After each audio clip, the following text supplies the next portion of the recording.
Okay, welcome back to the channel today, ladies and gentlemen. And we've got some really interesting stuff going on in the world of finance. There was behind closed doors a meeting this week where the IMF, the International Monetary Fund, although I call them the International Mafia Fund, were talking about the United States, and they've actually issued a document really giving a warning to the US and the Federal Reserve. I mean, we say warning, but they're all one and the same. But for the first time, I thought it was very interesting that they've actually sort of stepped out and said, hey, look, you need to rein this debt and some of these other things in, because if you don't, you're going to cause potentially a massive global recession. And then they highlighted a lot of the issues that were going on with emerging markets and poverty and all these other things. So in this meeting, it was discussed how what's actually happening as a result of these increase in the debt levels, I'm trying to catch my words here today, is actually having a negative impact on other people around the world. This obviously because the US has the world reserve currency. So I thought we'd talk about this today, as well as a few other things, because it was quite fascinating to me. In fact, let's jump on to this, because remember back in January, we talked about the IMF Global Outlook, their World Economic Outlook, and as always, they're never correct. But this was in January, so it's a bit like one of those memes. This is how it started, and this is how it's going. So they had all these amazing projections for this year. Oh, wow. They even called it, look, the open path to soft landing. Well, that's not what's happening at the moment. And we've got to get onto the debt clock and look over the forecast, because there is a time machine on it. So we can go over that. So let's look at what the FT is saying then. US deficit poses significant risks to the global economy, warns the IMF.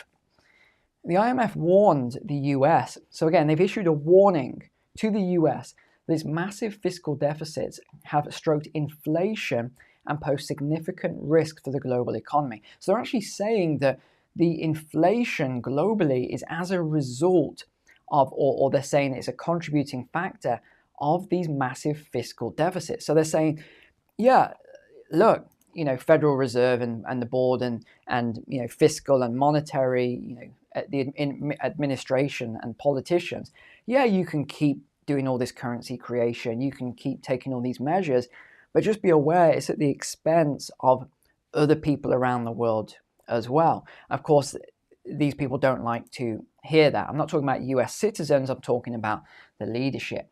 So they talked about this a lot. They said in their benchmark fiscal monitor that they expected the US to record, and this is what when I saw this, I said, what? Wow, a deficit of 7.1% next year. 7.1% deficit. That is huge. It's more than 3 times the 2% average for other advanced economies. And there's a lot of misinformation. We love this word, don't we? Because now we can use it against them. Misinformation here, because they're actually saying, wow, the US, and again, it's on this article, so they flip to this one.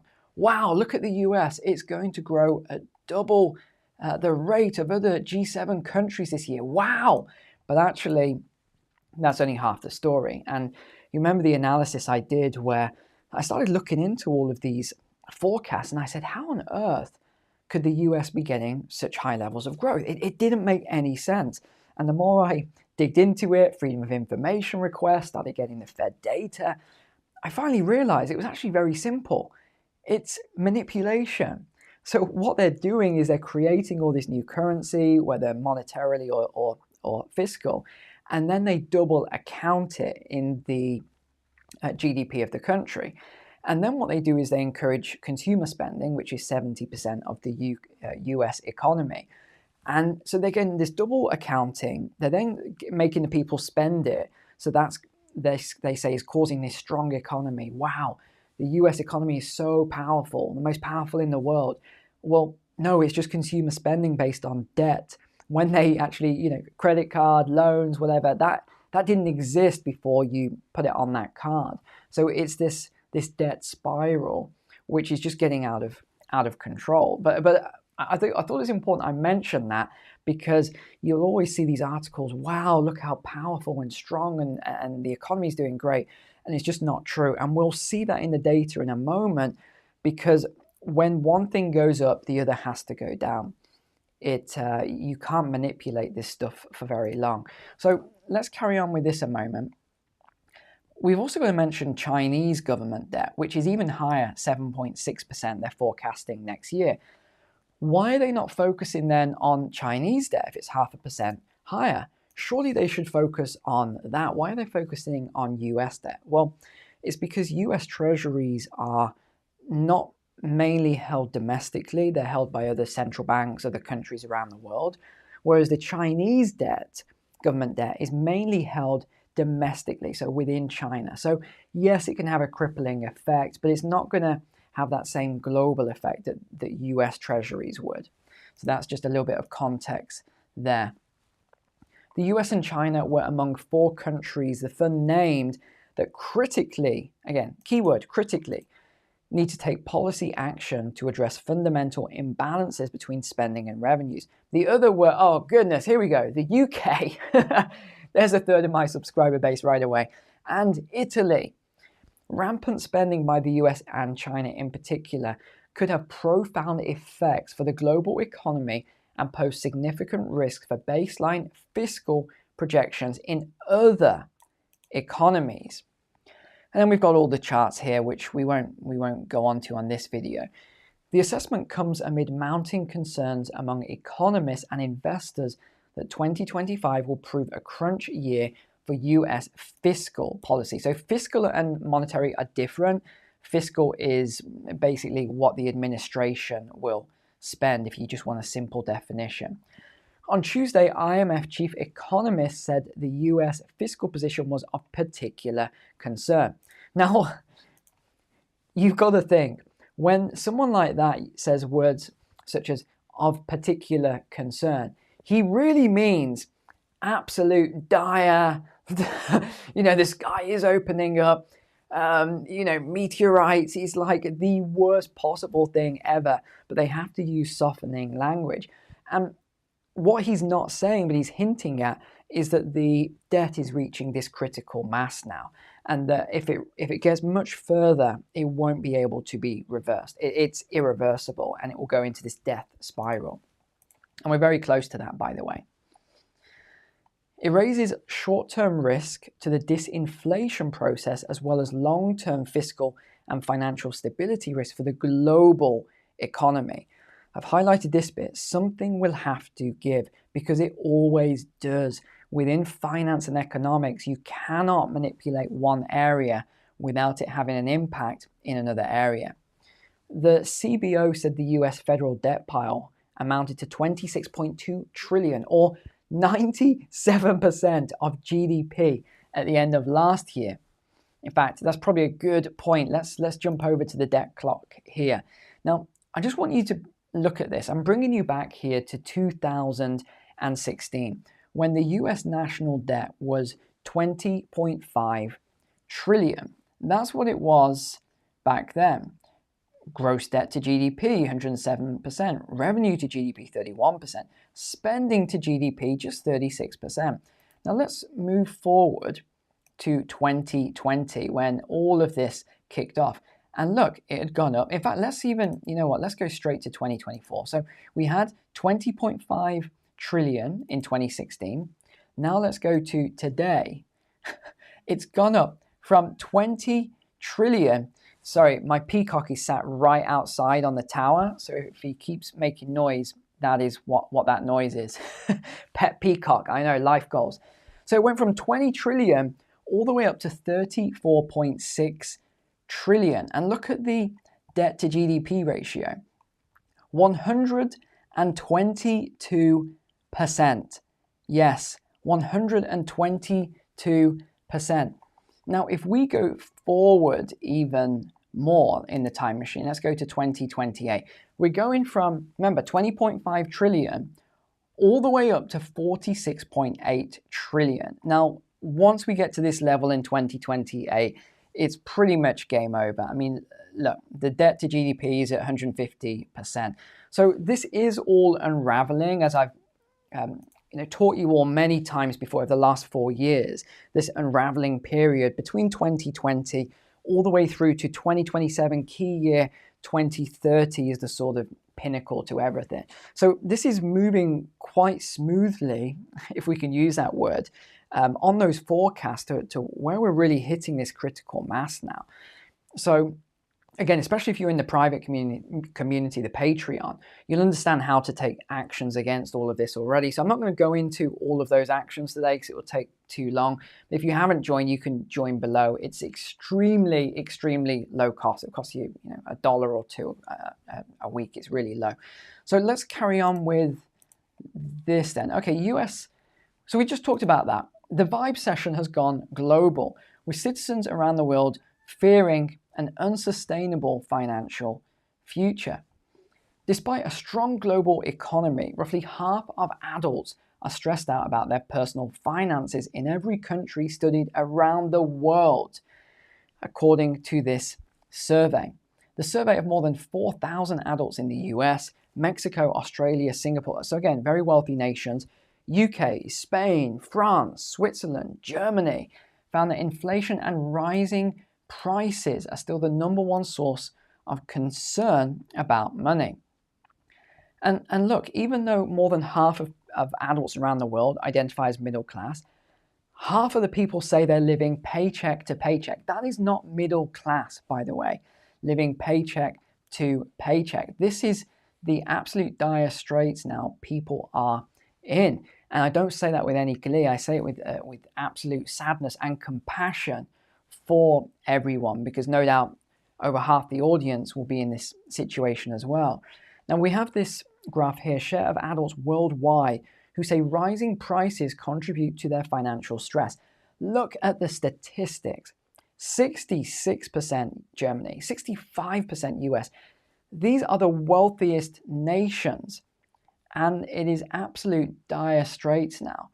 More than half of adults globally consider themselves to be part of the middle class, with the exception of those in the UK. The UK is getting battered at the moment, where only 2 in 5 consider themselves to be middle income. Yeah, that's because there is still this stigma, there's this class system in the UK, which just never seems to go away. And I pulled up this is from WSJ, I think, and it was talking about, I don't agree with this because they're using government statistics, but they were talking about a grocery bill in 2019, and this is $100. This is what everything cost. Whenever I see this apple at $2.20, it always makes me scratch my head. Who is paying $2.20 for an apple? I mean, surely not. That is that is daylight robbery. Please don't pay $2.20 for an apple. That is insane. Okay, so here we go. This is the increases, 36% based on these numbers here. Even the apple, it's gone up 54 cents. But look at these figures, look at these numbers. Unbelievable. Unbelievable. Look at these new prices. The apple's $2.75 now. Broccoli, $2.63 for a head of broccoli. Eggs, $3.84. I don't know. I really don't understand how people on the wages they are on, because remember, these wages have stagnated now. Don't listen to all the nonsense that the government and the media puts out. It's all propaganda. You should know this by now. When they say, oh yeah, it's only gone up by this percent, that percent, and then people like me and loads of other social media people, we go out into the stores, watch these videos if you haven't seen them, and I just grab them. I grab the items, I put them in the trolley, the basket, I check out, I check the receipt from 1 year, 2 year, 3 year. I do it every year. And you can see it's absolute nonsense. How they get away with it. It should be illegal, that what the stuff they're doing, to say, oh, it's just a few percent here, when we know it's double, triple, quadruple that, and we've got it in front of us. It's absolutely disgraceful the way they do this. But yeah, these food prices now, I don't know how people can afford to pay some of these prices. No wonder people are struggling so much. And then this one, you know, I love apples. I absolutely love apples. This lady said she paid $7 for an apple. $7. I mean, you've got to be, no, I won't say, but to pay $7 in the first place, I'd have to question that person's intelligence level. But UK growth forecast downgraded yet again. The UK is getting hammered, and they love pulling pictures like this. Look, these people in line to buy veg at a market stall. Yeah, that is what everyone does in the UK. They stand in these lines to buy vegetables at a market stall, apparently. It's on every one of these articles about inflation. They have to get the market stall picture in there. But by the way, that is a tiny amount of people. It's why they do it, I don't know. Britain may this year fail to achieve even the tepid growth rate recently predicted by the government's official economic forecaster, who's been wrong for about 5 years. The IMF suggested on Tuesday as it downgraded UK growth estimates. So yet again, the UK is getting hammered. But who isn't getting hammered? I was surprised the FT put this out. IMF raises Russian growth outlook as the war boosts the economy. New 2024 forecast of 2.6% rise doubles the previous prediction and prompts questions over the sanctions against Moscow. What, you mean that when we talked about and analyzed the sanctions previously, where we said this will result in a growth of the Russian economy and a decline in the Western economy, you mean that we were correct the whole time? I cannot believe it. I cannot believe the data was accurate and the media was wrong. GDP is forecast to rise 2.6% this year, more than double the pace predicted. The Russian upgrade by 1.5, I mean, this is a lot, this is double, is the largest for any economy featured in an update to the world's economic outlook, which was just released. The figures will raise fresh questions over the effectiveness of multiple rounds of Western sanctions aimed at depressing the Kremlin. Yeah, that isn't what happened. Now, let's look at the October 2023 forecast, and then we have the January 2024 forecast. So you can see we have this growth, but look at Russia here. Russia, the Eurozone is actually less now. Canada, less. This is not going well for us. If you actually are part of the us here, but Russia is growing strongly. It is definitely the case that the Russian economy has been doing better than we were expecting, and many others were expecting. Not really. Not really. I don't think everyone, called this wrong. I think a lot of us called it right. We did the numbers, we crunched all the figures, we put it through our models, and we said this would result in strength for the Russian economy, the sanctions, and it would result in harsh penalties for Western democracies. That is what the data said. Energy, food, agriculture, all sorts of things, pesticides, and there's so many. I mean, there was this many different things. So now for them to come out and say, oh, everyone thought this would work. Well, not really. A lot of people didn't think this would work, but those people were silenced. And yeah, this is just not good. This is not good at all, my friends. What is happening here? But thanks for being on the stream. As always, I really appreciate you all being on here. Got another good mini documentary coming out this Saturday. I'm trying to maintain this Saturday getting the higher performance production video out. You'll have to let me know how you feel they are going, anything that could be improved upon them. I'd love to hear that. Any little documentaries you'd love me to cover that I can't really cover in a stream, please let me know. Really appreciate that. And other than that, take care. God bless you. God bless your families. And I'll see you next time.